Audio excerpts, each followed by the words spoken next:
Coogs house, the Houston Cougars knock off Notre Dame 66-56 in the third day of the Players Era Invitational, which begs the question, are the 7-1 Cougars better than they were at this point a year ago?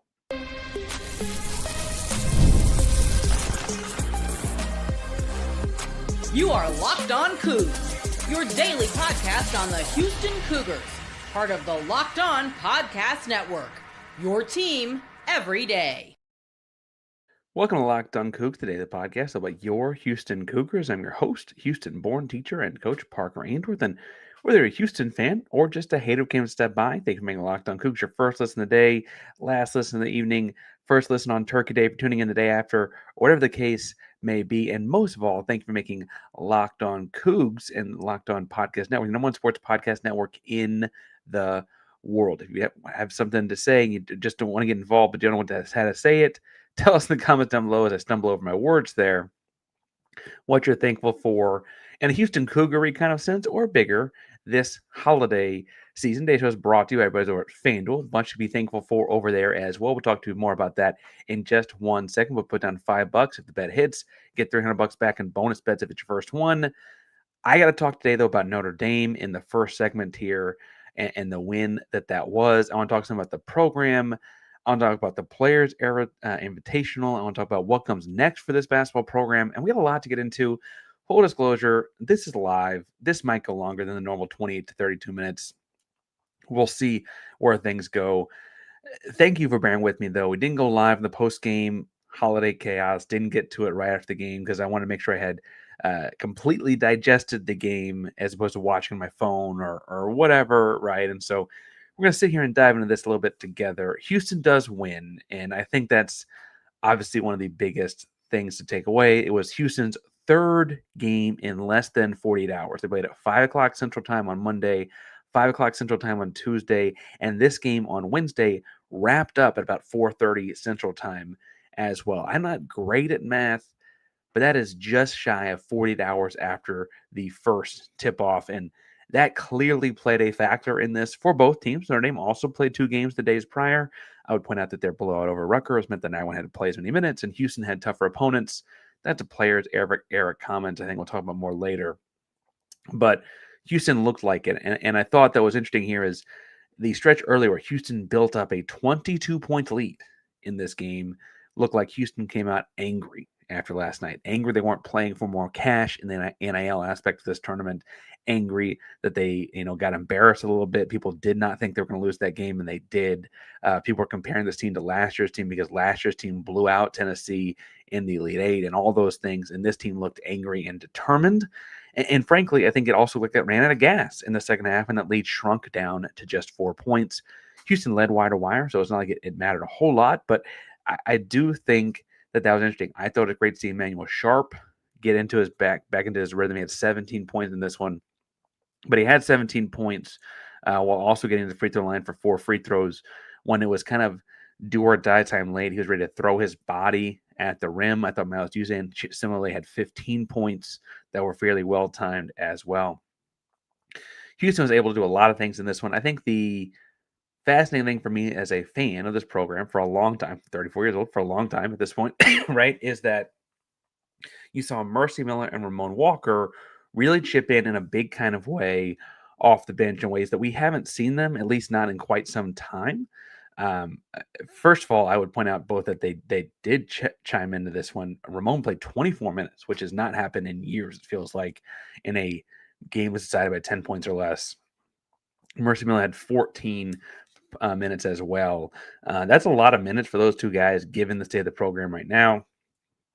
And they both also did things that I don't think they are necessarily connected to as far as like word association very often. Mercy Miller came in and had a couple great defensive plays and a couple big rebounds.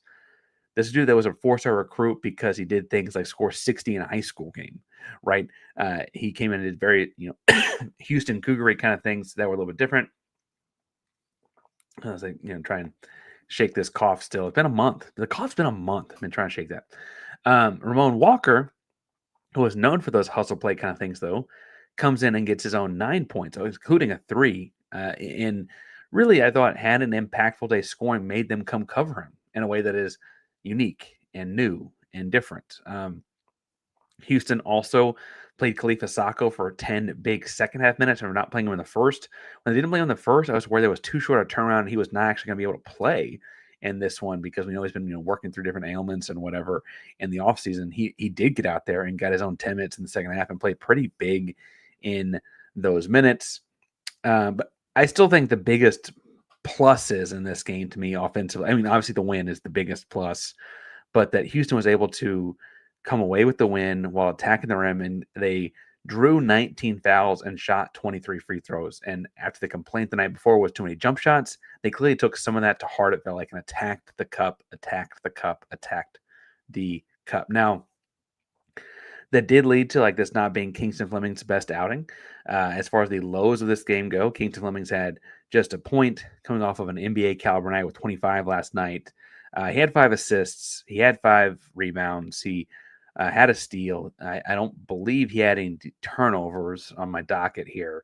Kingston had other aspects of his game, but having 25 last night and trying to will Houston back into that, he was unable to put the ball in the basket a whole lot on Wednesday.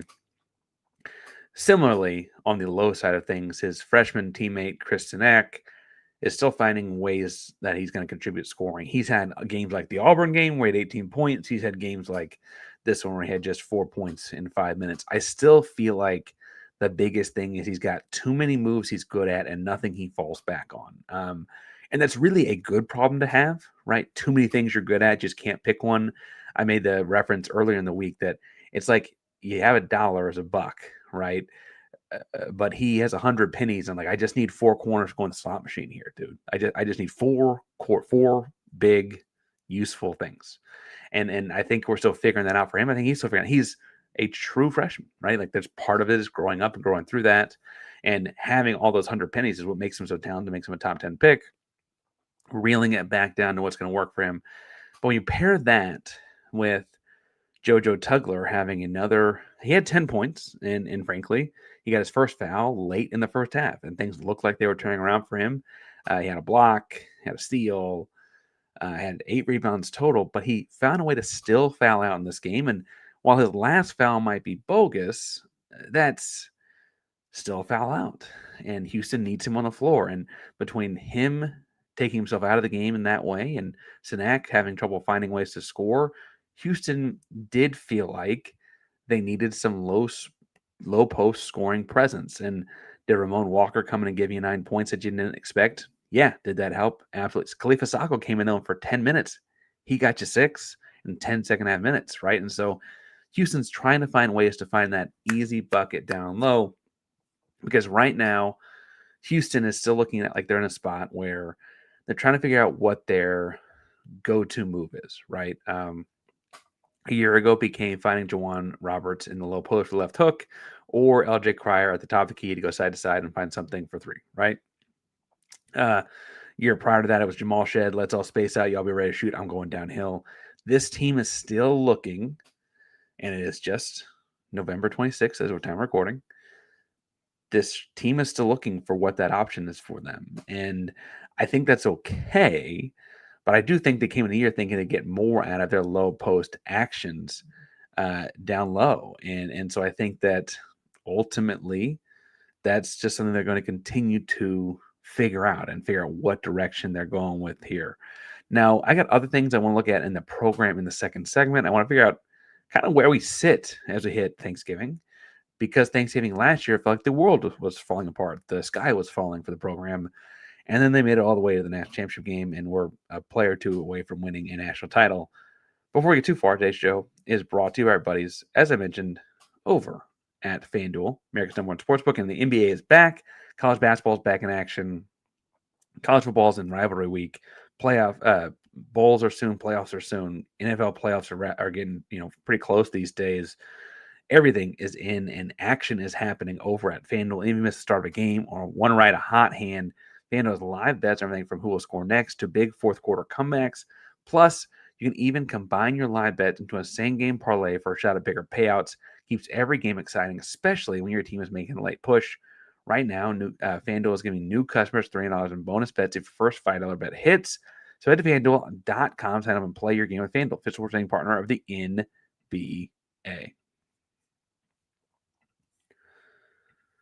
Park Rangers locked on Coogs here.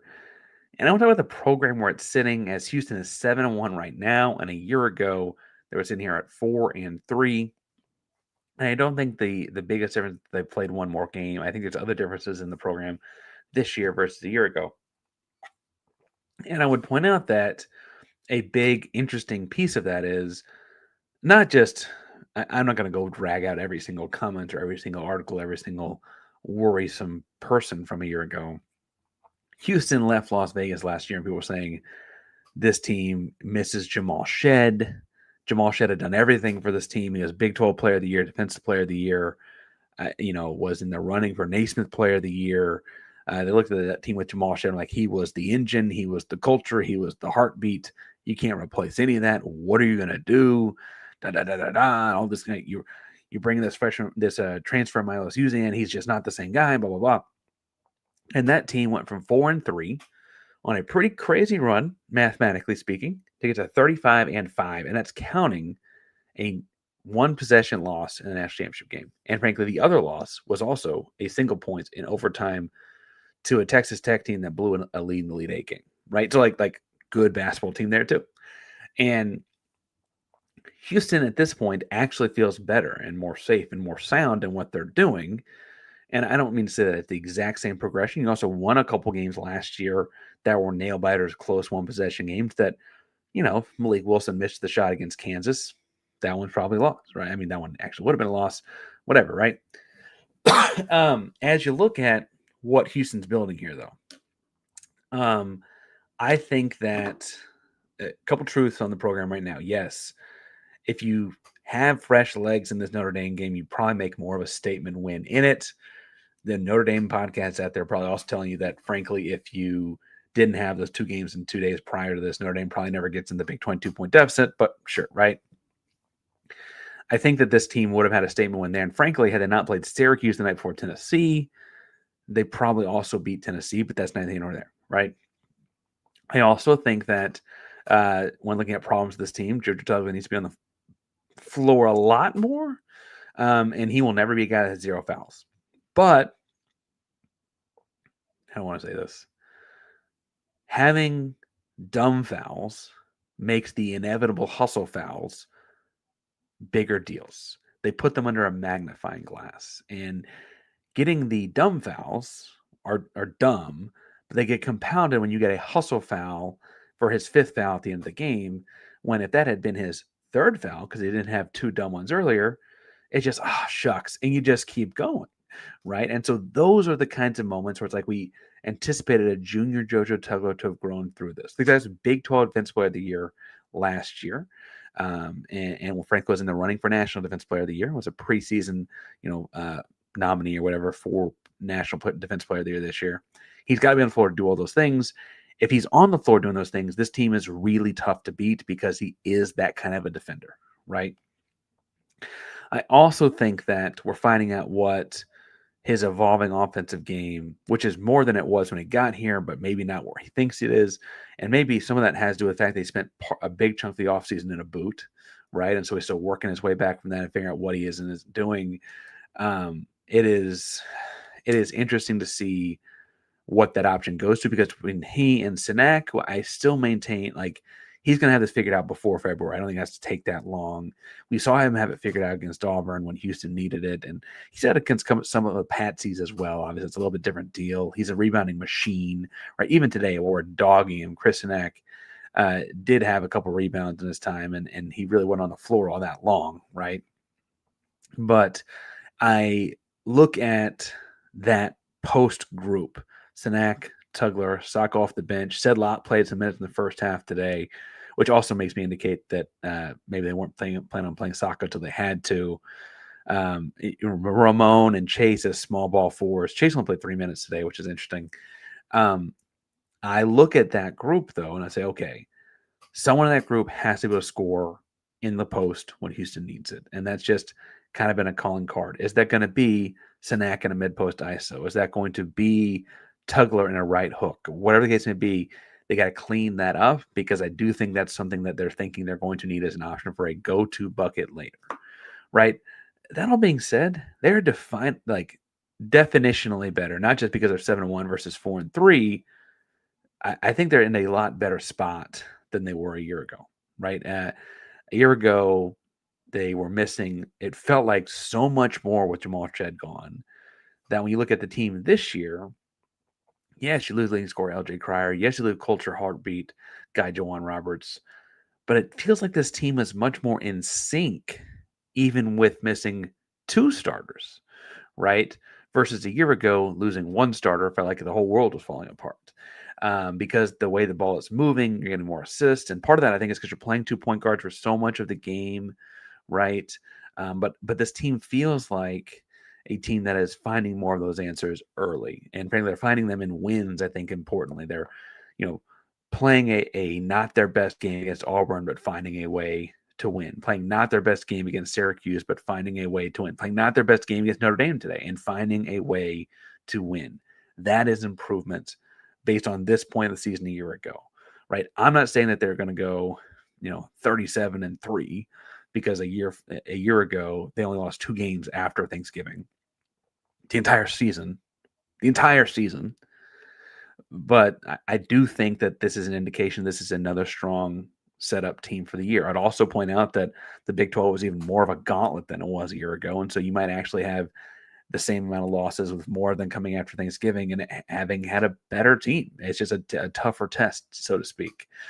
I think also, though, that we're finding out that Kingston's going to be the engine to a lot of this after this weekend, after this week, I should say. It's weekend because there's like not working school in the same way because it's Thanksgiving week, but Kingston's kind of becoming the straw that stirs the drink. He didn't have a great day against Notre Dame and still won, so maybe that's out the window. But he has led the team in scoring in 5 of their 8 games so far. And frankly, it felt like when there's a moment there that Houston might come back and beat Tennessee after losing the lead late, it felt like it was going to be on Kingston Fleming's shoulders, right? Like he's kind of got that aura to him when he gets things going. He also, for what it's worth, when he is moving at full speed, is the fastest player. It feels like in America, a Derrick Rose type of athleticism. I keep reminding folks and talking about with folks, right? I also think that interestingly enough, rotation guys like 6 through 9, while it's kind of hard to tell which one is in which slot, so to speak, it feels like they're more comfortable with them on the floor, guys 6 through 9, at this point than they were a year ago. And that's Isaiah Harwell. That's, it had been a little bit of Mercy Miller in the first half of previous games, Khalifa Saka going off the bench in some games. But Ramon Walker gave you 24 minutes in this one, right? Like they're finding lots of guys. They played, that doesn't even feel, they played 12 guys in this basketball game. KJ got a minute, so we'll call it 11 guys that played more than a minute. But that's kind of crazy to think about conceptually, right? That's where the team is and the program is. That was not the way we felt about this team a year ago. A year ago was like, do we have 5? And now we're like, okay, what's the order of 6 through 9? I do think that this team is going to need Chase McCarty to play more minutes over the course of the season. I don't think that's a ton of minutes. I just think he needs to give you some positional flexibility in playing a stretch 4.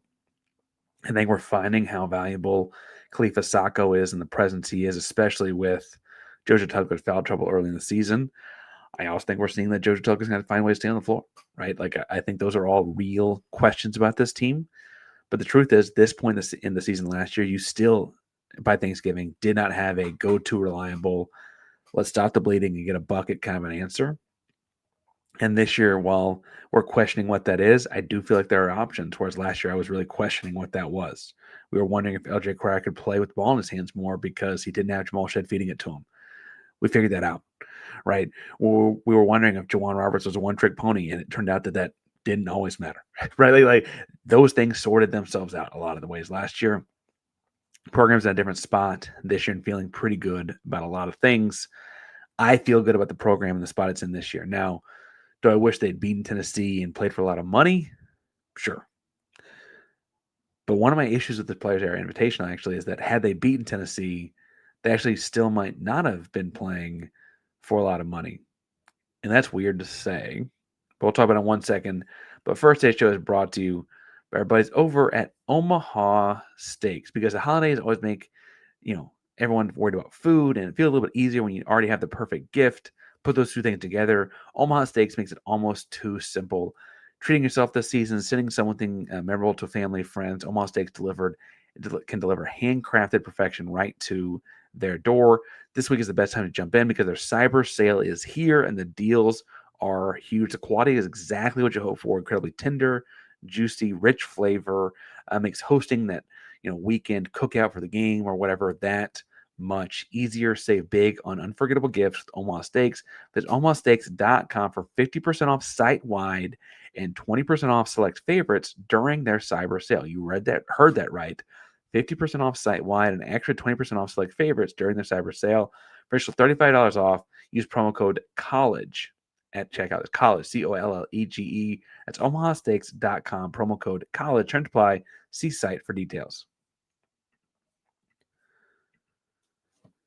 Parker is locked on Coogs here, and Players Era Invitational has gotten a lot of, should we say, flack.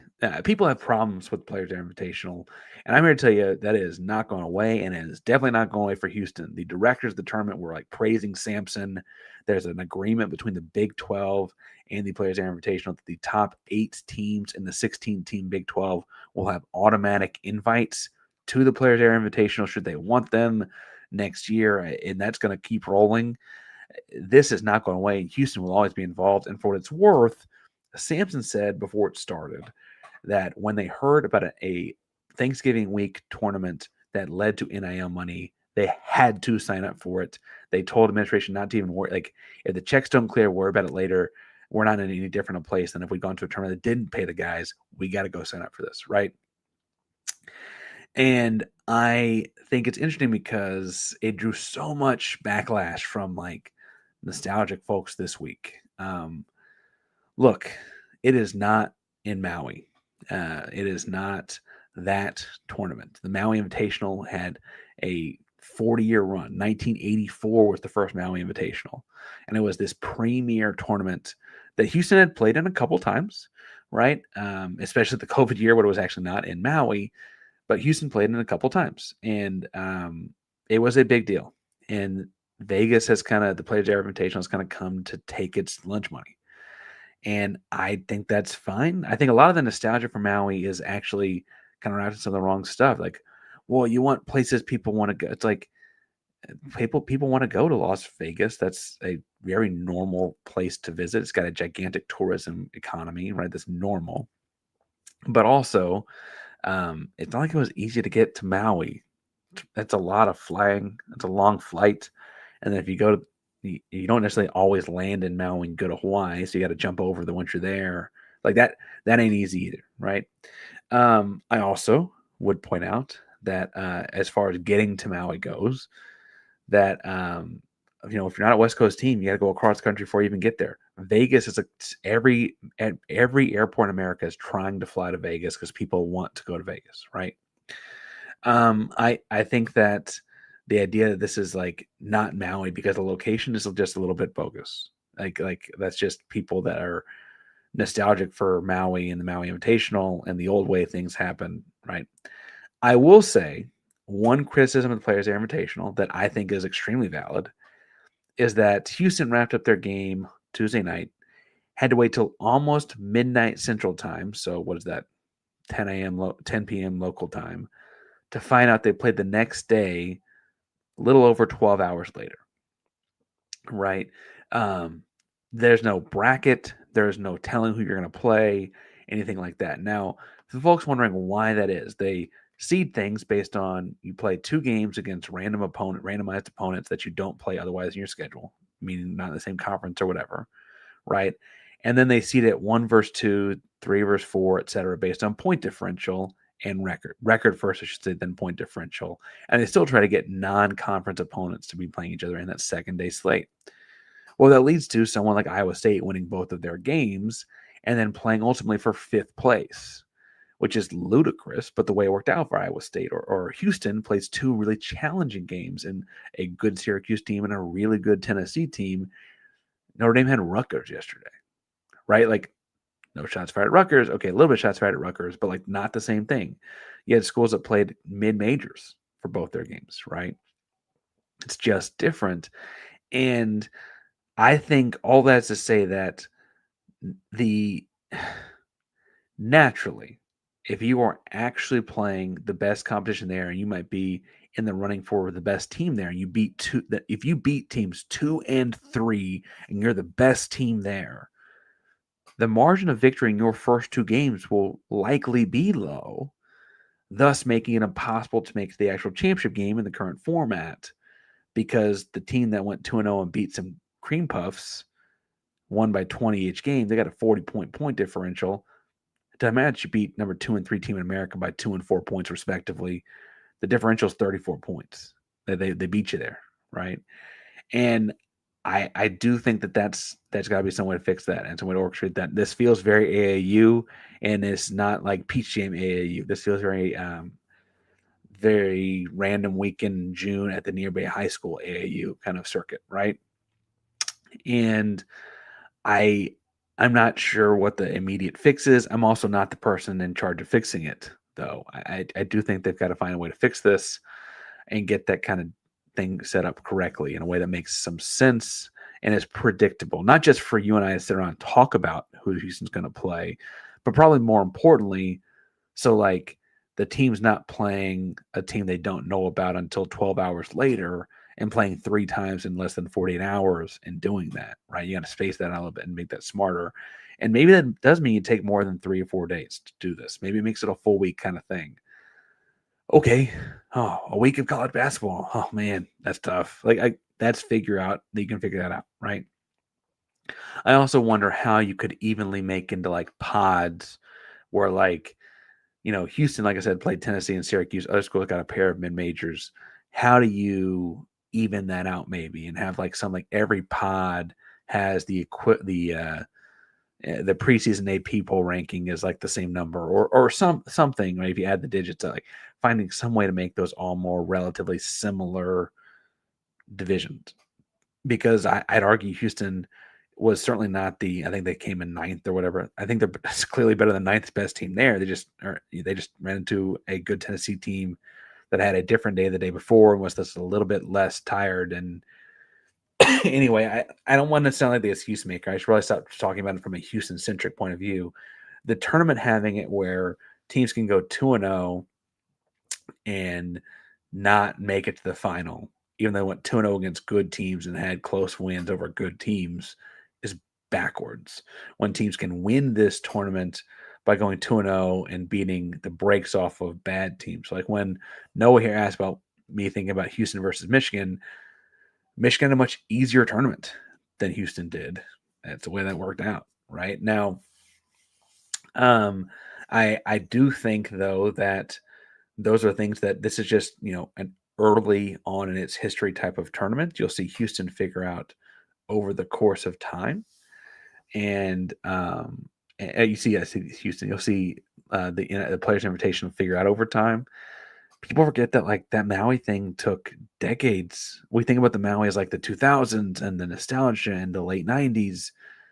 But there was a whole bunch of Maui Invitational in the 80s where people were like, why am I going to Hawaii for this basketball tournament? There's so many basketball teams to play here. Look, I get the location being an issue to some people. The only thing you'll sell me on that makes it worth it if you're not going to this is playing these games in like college campuses, right? If you can find some sort of like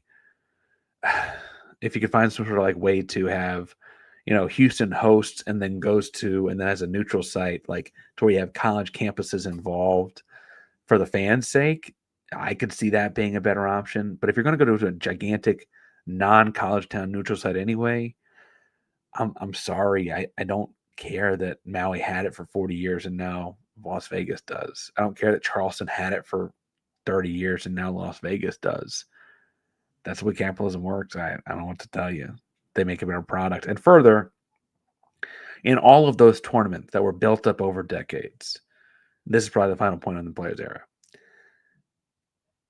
Millions and millions of dollars were put into those tournaments and millions of dollars were revenued in those tournaments every year because of the buildup. And now we've got a tournament that's finding ways to get those dollars through whatever weird scaling they're doing and whatever problems we have with how they're doing. They're putting those dollars into the pocket that the player's playing. You're never going to get me to say that's the wrong thing to do. Sorry. Like, you're just not. Those are the guys that are putting together the product that we are enjoying.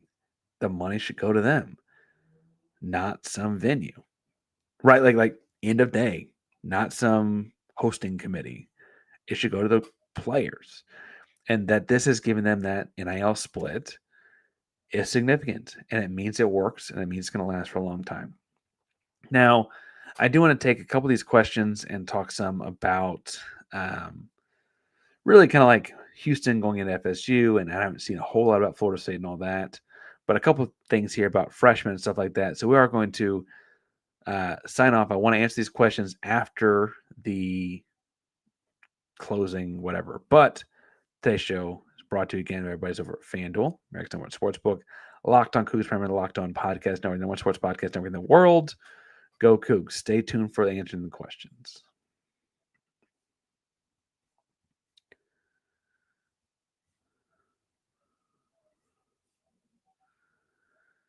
All right, we're back. We got a handful of questions here. We go through this. Aldridge asks, what do you think they do over the next week plus that they have off? So Houston does not play, if you're paying attention to your calendar, until December 6th when they host Florida State in the Toyota Center.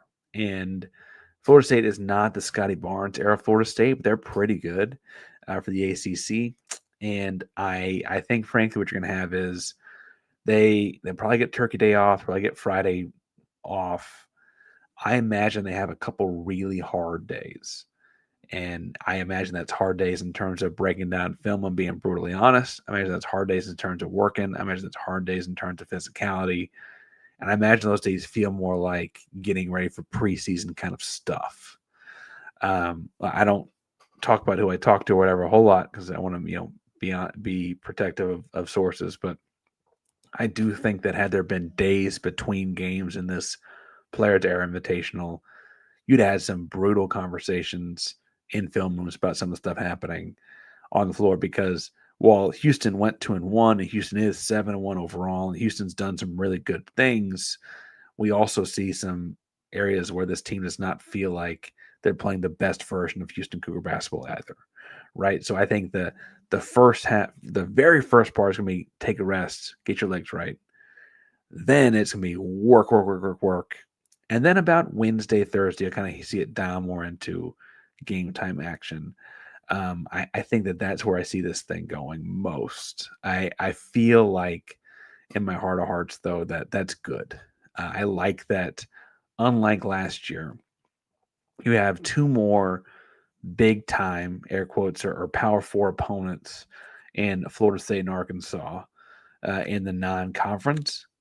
And you get time between now and then, now and Florida State certainly to start to kind of get things ready. And then you have about 2 weeks between Florida State and Arkansas, which you do play games in the window there. It's not that you don't play anyone or anything like that, but you're kind of gearing up for Arkansas for another big test before jumping into Big 12 play. Because Big 12 play this year is going to be crazy. Like, Big 12 is so freaking good right now. It's crazy.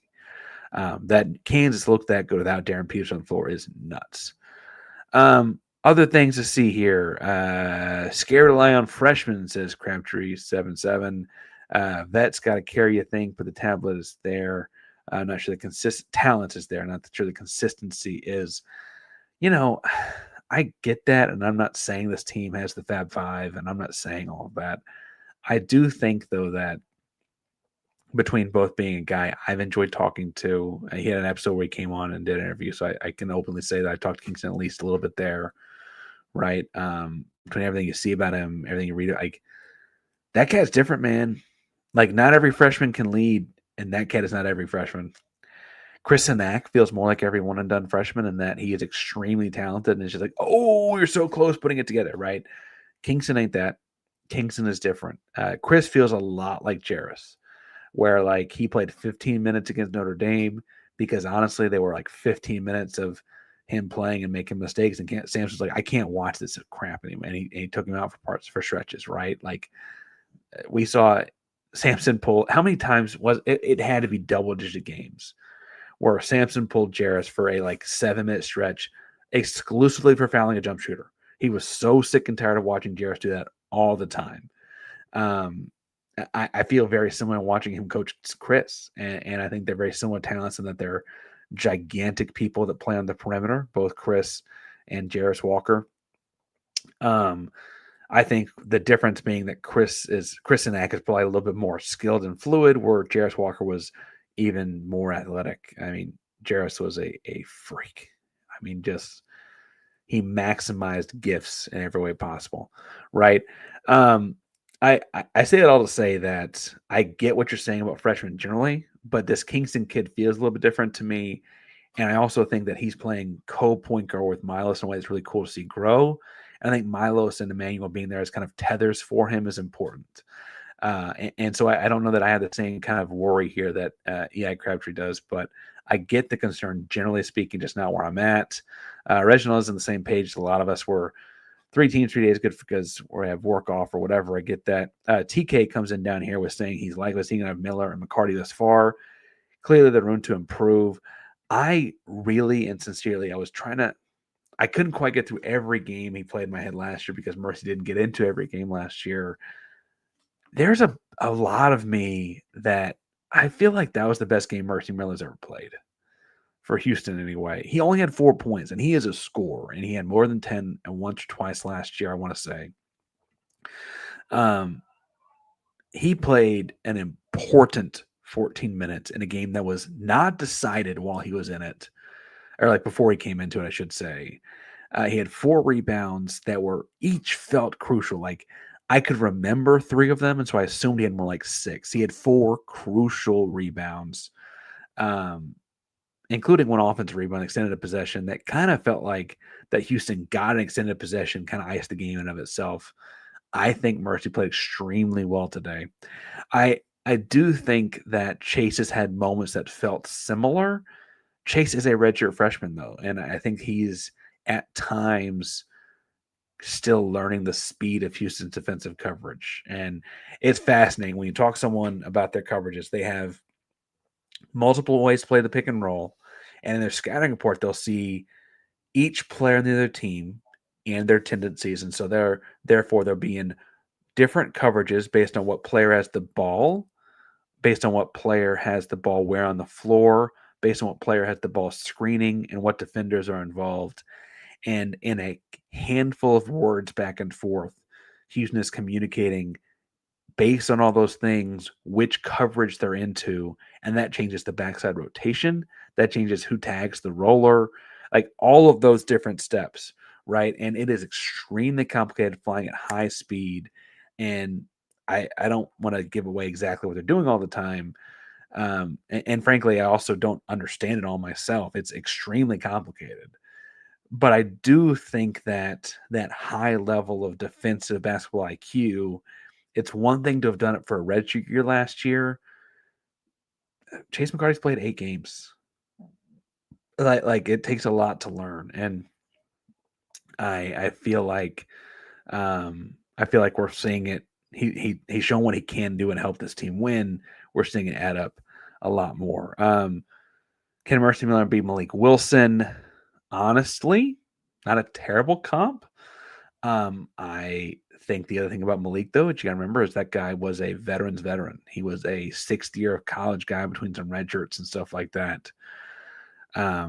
Positionally, the way he adds the scoring and that kind of stuff, sure. Malik was a defense first guy. Mercy feels like an offensive first, even as good as he played today. I think he's still an offensive first guy. And so that makes me wonder if sorry, I got to turn the baby monitor down over here. Little guys at home. Little guys in the other room. I feel like I feel like that's the big difference to me, though, is that Malik came in and was really a defensive first guy that benefited playing off of Jamal and Milos on offense. I think that Mercy is an offensive guy that's benefiting from playing with JoJo and those guys defensively. And so we're seeing him grow into something different. I don't know what Cornholio sometimes chimes in with jokes, but he said something about seeing acting start lining up off if he's going to dominate. I would love it to be Chris, that as far as the low post score, a go-to guy to get a bucket when you need it or whatever. I would love for that to be Chris. What I'm worried about a little bit is if it's not Chris, do you have an offensive guy in the front court? I think if you ask Sampson, his heart of hearts, he'd love for it to be a front court player. Bluntly, those shots sometimes feel more reliable because they're micing shots, they're close shots, they're post-up shots, right? I think that the difference being that we saw so much success with Jamal when he had it on the perimeter attacking the cup, that I wonder if we end up falling to a Kingston doing that kind of a thing, or a Milos doing that kind of thing as the more fallback. And I'd say that all to say that, the same way like I talk about offense with football and the Cougs, like you got to have a play to hang your hat on, and everything else stems off of that. When you're playing in these games like Houston against Notre Dame, I keep coughing too close to the mic, sorry. But you see the lead start to dwindle, and you see all of a sudden like that 22-point lead go to 11, go to 8, and it's okay. South of bleeding, get a bucket. Who's that going to be? That's when it feels like, we need to have something set up for Kingston, get an ISO and attack the rim, or a Kristen Act post up, or whatever. A year ago, that was we hit Jawan Roberts on the block. And if he was in foul trouble or not in the game, it's went to LJ, right? And so I feel like if it ends up being Chris, I think what we're seeing is this team is figuring out who it is and still finding ways to be 7-1 while they figure that out. And that's a good thing. I think at most questions, there's some comments back and forth about my own internet. Sorry if that was not great. But thank you all for tuning in to the postgame show, even the latest version postgame show tonight. Locked on Cougs, the Locked On Podcast. I'm your team every day, the #1 sports podcast network in the world. Go Cougs.